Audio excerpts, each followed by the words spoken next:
Well, good morning, students. Here we are. We're in the car, and we are going to talk today about AI. So the question that I want to ask you today is, what do you think the future of AI is? And do you think it's a good thing, or do you think it's a bad thing? So let's talk about it.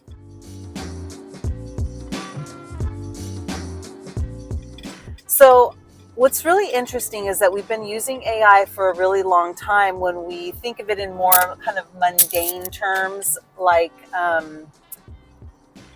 guess, using the checkout. When we go and we use the register and we do self-checkout, that's a form of AI because it's doing everything without a person there, right? It's all data-based. Everything's done digitally, but basically AI is checking us out, right? And my daughter and I recently had an experience in LA, which I thought was, her and I both were very uneasy about. Sorry if there's bouncing, can't control that with the streets. What was really interesting was we went to an Amazon Go and we didn't understand how it works. So it's like, how do we get in? Because you kind of have to go through this. It's not a turnstile, or maybe it is. I don't know. You have to go through, but you have to open your app and scan yourself in. Now, when we went to go buy some things and we went up to the register, the guy he wasn't very helpful. We didn't understand. We saw there's a payment system, and he's like, no, you just walk out. I'm like, what are you talking about? You just walk out. And he wasn't kidding. So long story short, I won't get into all of that in the customer service, but basically the way that he explained it was, the minute that you walk in, you're scanning your app in. And when you scan your app in and you're walking around the store, it's following you everywhere you are. It's registering everything that you pick up. And I just thought that was really interesting / I didn't like it, uncomfortable, because no one explained to me that by scanning in my app, basically I would have Amazon following me everywhere. Even though I was in the store, it's like, well, what else are they doing? You know what I mean? I feel like you need to have better disclosure to tell people what's really going on before you just say scan your app and that's what you're doing. My daughter and I were very uncomfortable with that, and I love technology. I think technology has really been very helpful in a lot of ways. It's also been very detrimental in a lot of ways, socially. And when we look at family and relationships, it's been very detrimental. But in business, it's been a really cool thing. And now we're entering into healing.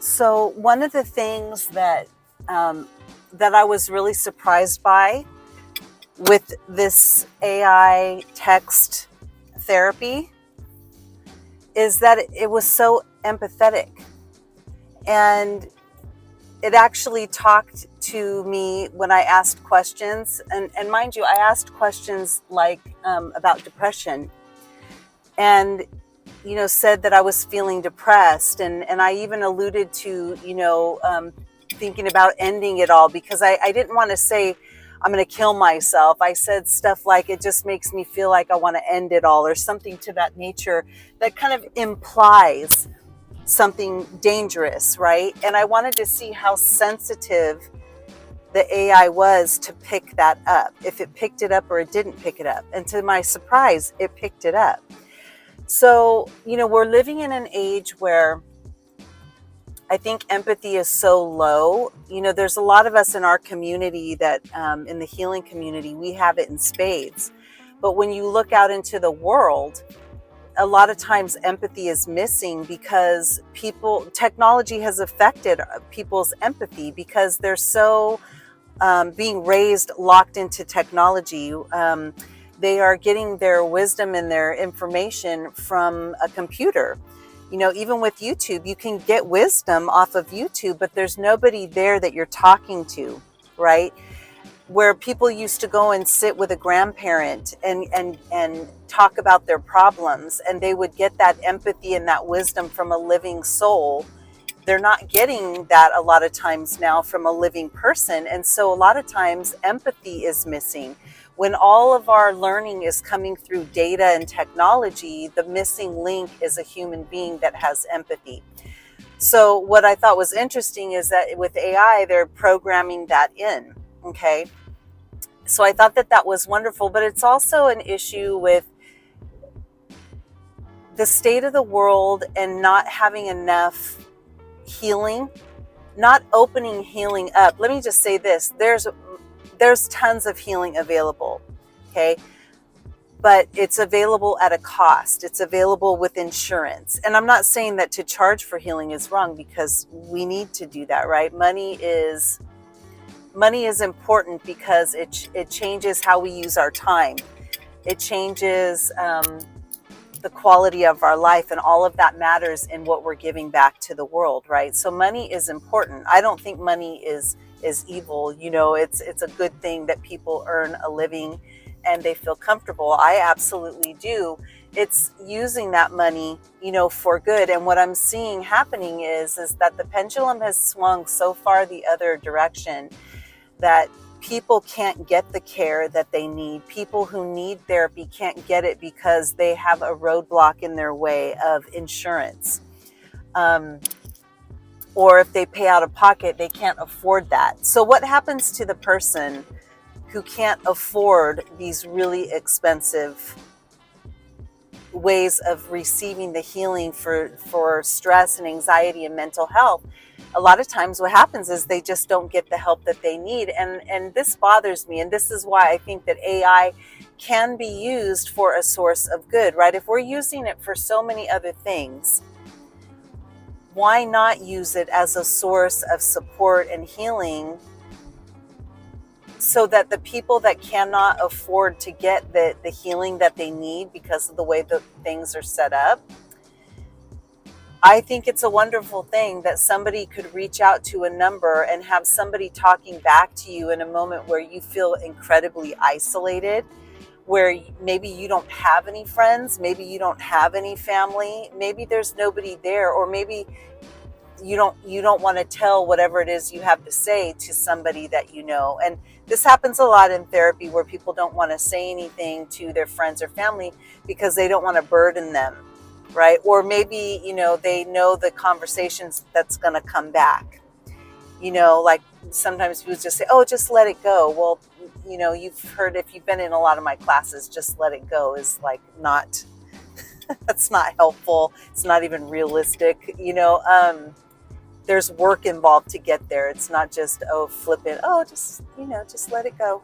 Oh, is that all? Okay. Wow, why didn't I do that a long time ago? How easy it is, So in my mind, it can be a very good thing, to see how whoever did this, put into it empathy.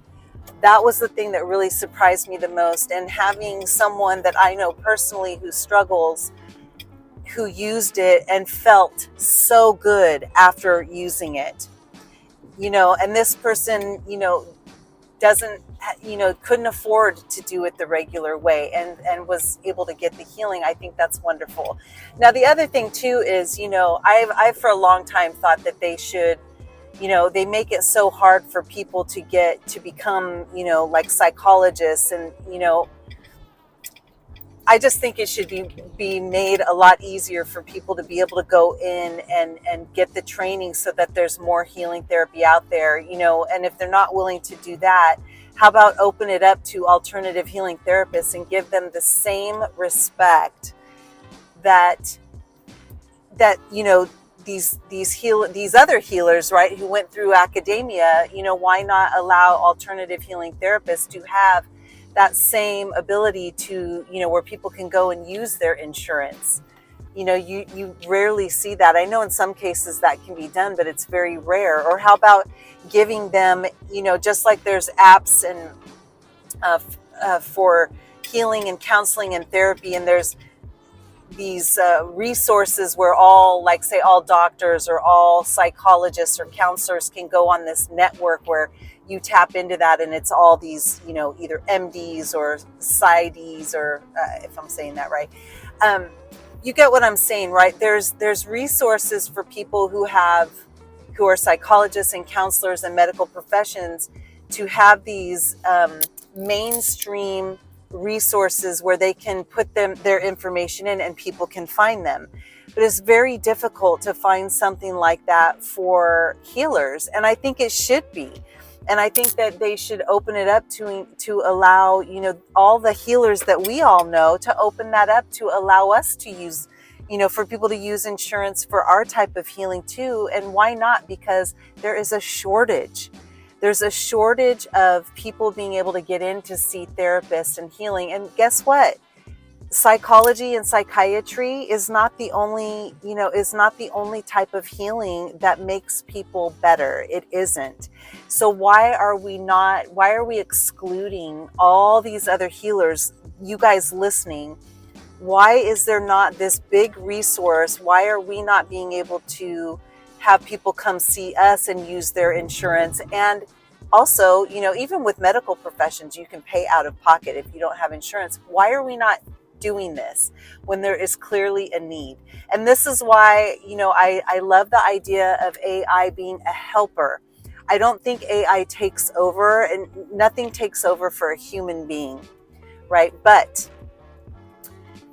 for the person that's out there that can't afford to do it, who feels hopeless, who's on the edge, and they text a number and are able to talk out their feelings and feel great after they've done it because somebody actually listened, whether it's AI or not, they responded with empathy.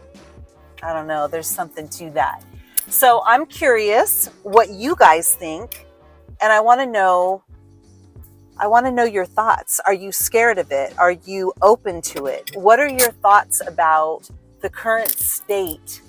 What are your thoughts in the lack of abundance to people getting the healing that they need because money and insurance is a roadblock? And what do you think about opening things up so that people can get healing in different means? You know, and this could even be something I used to have it where people could, you know, they could let me know that they were going to offer a service. Like for me, for instance, I would offer, you know, like what I call it, a scholarship. I would have a, back in the old days, I had one free scholarship a month where a person, you know, could get the educational materials. And this is when everything was done, you know, kind of ebook. It was, you know, just like from my own, I would send an ebook. If somebody couldn't afford it, they would come to me and kind of tell me why they couldn't afford it. Because I do think also that there is that element with education where someone, I think in order to really appreciate it, sacrifices something of themselves. And so I always would have some kind of barter system so that I knew that they really wanted it and they weren't just trying to take a freebie. But I also would have Reiki clinics, and I would get as many people as I could that would work these Reiki clinics for free. And I would just tell everybody, and they would tell everybody they knew, and then they would, you know, they would come in and people could email me for their appointment times, and I had so many based on how many people were working, but we did it for free. And people who needed the healing got it. And I just wish that there was more synchronicity with all healers, you know, coming together to do something to change what's going on. And I don't know what that is right now. It's something that's been in my mind for a long time, but there's this gap, and there's got to be a way to fill this gap to help people get what they need. So I'm still thinking about that, and I wonder what your thoughts are on that too. So leave me a message down below and tell me any of those questions, all of those questions. Let's talk about it, okay?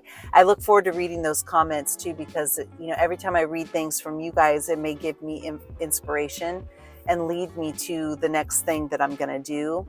And you know that everything I do, I bring it to you. Okay. So anyway, thank you for watching, and I will see you guys next week.